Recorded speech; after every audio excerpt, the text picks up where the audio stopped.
Guwahati press ক্লাবে এখন সুন্দৰ প্ৰতিবাদী সভা আয়োজন কৰিছিলে। আমি প্ৰেছ ক্লাবক ধন্যবাদ জ্ঞাপন কৰিছোঁ।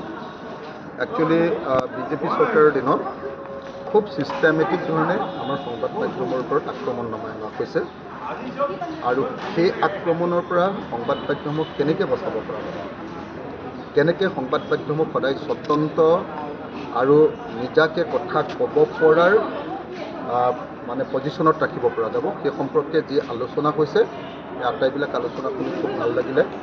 আমি সকলোৱে মিলি, অসমবাসী ৰাইজে মিলি, সচেতন মানুহবিলাকে মিলি আমি সংবাদ সংস্থাবিলাকক, সাংবাদিকসকলক, সংবাদকৰ্মীসকলক সকলোকে আমি নিৰাপত্তা প্ৰদান কৰিব লাগিব। আৰু মই নাভাবোঁ যে হিমন্ত বিশ্ব শৰ্মাই হওক বা নৰেন্দ্ৰ মোদীয়ে হওক, যিমানেই ডাঙৰ ফেচিষ্ট থাকক নাথাকক লাগিলে, শাসকবিলাক উৰি গৈছে কিন্তু সাংবাদিক কেতিয়াও উৰি যোৱা নাই। সাংবাদিকক এদিনৰ কাৰণে, দুদিনৰ কাৰণে, এজন দুজন এটা সংস্থাক ক'ৰবাত কেইদিনমানৰ কাৰণে হেঁচা মাৰি ধৰিব পাৰিব, কিন্তু সামগ্ৰিকভাৱে সংবাদ সংস্থাক তেওঁলোকে কেতিয়াও পৰাজিত কৰিব নোৱাৰে।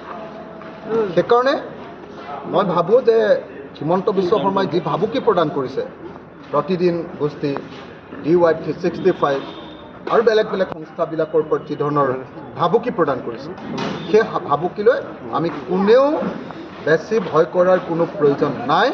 আমি সকলো মিলি হিমন্ত বিশ্ব শৰ্মাৰ অত্যাচাৰী, স্বৈৰাজতান্ত্ৰিক আৰু হিটলাৰী এনে কাৰ্যৰ বিৰুদ্ধে অৱস্থান গ্ৰহণ কৰিম। আৰু যেতিয়াই সংবাদ মাধ্যম, সাংবাদিক আৰু সংবাদকৰ্মীৰ ওপৰত আক্ৰমণ হ'ব, তেতিয়াই প্ৰতি আক্ৰমণ হ'ব, তেতিয়াই প্ৰতিৰোধ আন্দোলন হ'ব, তেতিয়াই প্ৰতিকাৰৰ কাৰণে ব্যৱস্থা গ্ৰহণ কৰা হ'ব।